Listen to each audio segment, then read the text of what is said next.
بسم اللہ الرحمن الرحیم۔ حضرت آدم علیہ السلام کو جب جنت سے نکالا گیا، زمین پر اتارا گیا تو لکھا یہ ہے کہ آدم علیہ السلام جو وہاں سے چلنے لگے ہیں تو انہوں نے وہاں سے وہ حجر اسود کو اٹھا لیا۔ حجر اسود کو بطور موڑے کے یعنی بیٹھنے کے لیے ایک سیٹ کے طور پر حجر اسود کو بغل میں لے لیا اور زمین پر اتار دیے گئے۔ اور دوسری روایت میں آتا ہے کہ جس رات میں آدم علیہ السلام کو آسمان سے زمین پر اتارا گیا تو اس رات میں آدم علیہ السلام بڑے وحشت محسوس کر رہے تھے، بڑے مایوس، اور پوری اس دنیا کے روح کے عالم میں اکیلی رات کو بیٹھے ہیں اور بڑی ایک مایوسی اور وحشت طاری ہے۔ اسی رات میں اللہ تبارک و تعالیٰ نے جنت کے دو جواہر یعنی ایک حجر اسود اور دوسرا مقام ابراہیم، یہ دو پتھر اللہ تبارک و تعالیٰ نے اس رات میں آدم علیہ السلام کے ساتھ اتار دیے۔ جب صبح کی روشنی پھیلی ہے تو آدم علیہ السلام نے اپنے پاس یہ دونوں پتھر پڑے دیکھے، جان گئے کہ یہ تو جنت کے میرے ساتھی ہیں۔ جنت کے جواہرات میں سے آپ نے دونوں کو لے کے سینے سے لگا کے ان کو بغل گیر ہو گئے ہیں۔ اس سے تسکین حاصل کرنے لگے، یہ وہ جنت کا ایک سامان میرے ساتھ آ گیا ہے۔ اس طریقے سے اللہ نے ان دونوں پتھروں کو زمین پر اتارا۔ اور عجیب بات ہے، ایک حدیث میں آتا ہے کہ آدم علیہ السلام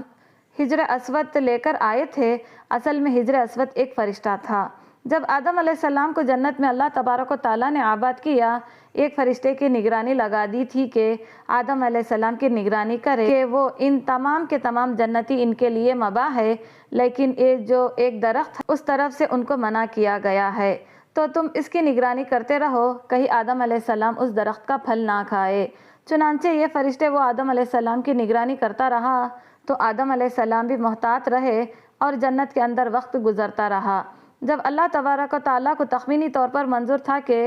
آدم علیہ السلام پھل کھائے اور پھر آگے سارا پڑوسی جو ہوا، تو یہ تخمینی نظام ہے، اللہ کے ہاں یہ ہونا تھا، یہ مقدر تھا۔ تو اللہ تبارک و تعالیٰ نے آدم علیہ السلام سے اس فرشتے کو اوجھل کر دیا گیا۔ آدم علیہ السلام کو فرشتہ دائیں بائیں کہیں نظر نہیں آیا، تو جب یہ آدم علیہ السلام کو پھل کھانے کا موقع آیا تو انہوں نے آگے بڑھ کے اس پھل کو کھا لیا۔ جیسے یہ پھل کھایا تو اللہ تبارک و تعالیٰ کے ہاں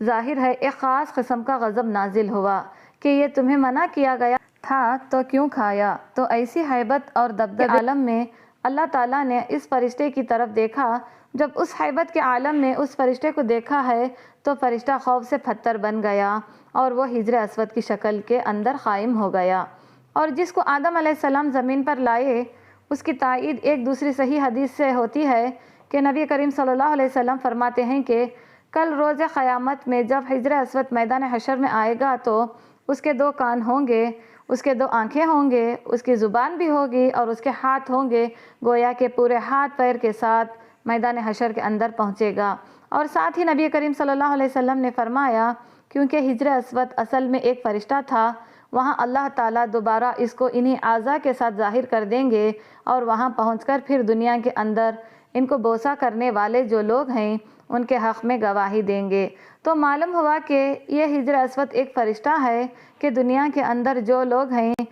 جو اس کو بوسہ دیتے ہیں اور وہ تختی پر نوٹ ہو جاتا ہے، اس آدمی نے مجھے بوسہ دیا، اس کے گناہ معاف کر دیے گئے، تو کل روز قیامت میں وہ اس کی گواہی دے گا۔ اور مزے کی بات ہے کہ دنیا کے اندر ایک بہت بڑے محدث گزرے ہیں، وہ یہ کہتے ہیں کہ مکے کے اندر حرم میں حجر اسود کے قریب، کعبے کے قریب ایک عرصے تک رہا تو میں نے ایک مرتبہ عجیب منظر دیکھا۔ یہ حجر اسود وہاں سے نکلا اور اس کے دونوں ہاتھ تھے، پیر بھی تھے، اس کے کان اور پوری ایک انسانی شکل میں نکلتا ہے اور نکلا اور کافی دور تک ٹہلتا ہوا اور دوبارہ اسی جگہ قائم ہو گیا اور اسی طرح پتھر کی شکل اختیار کر دیے۔ اس روایت سے تائید ہو گئی ہے کہ جو اس بڑے محدث نے یہ نظارہ دیکھا تو معلوم ہوا ہے، حدیث میں آتا ہے کہ جب حجر اسود کوئی حج یا عمرہ کرنے والا بوسہ دیتا ہے تو حقیقت میں وہ اللہ سے مصافحہ کرتا ہے، اللہ سے سلام کرتا ہے، تو سلام کرنے کے نتیجے میں اللہ تعالیٰ اس کے سارے گناہوں کو معاف کر دیتے ہیں۔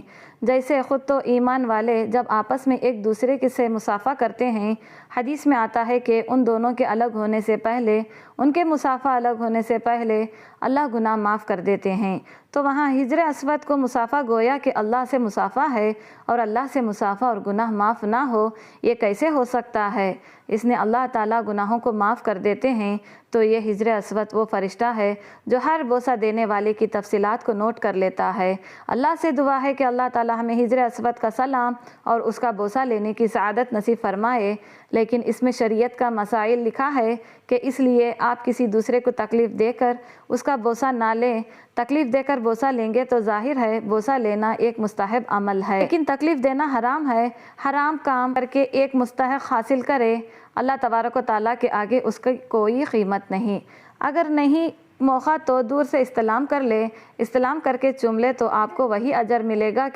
جو کہ وہ بوسہ دینے کے موقع پر ملتا ہے۔ اللہ سے دعا ہے کہ اللہ تعالیٰ اس پر عمل کرنے کی توفیق عطا فرمائے، آمین۔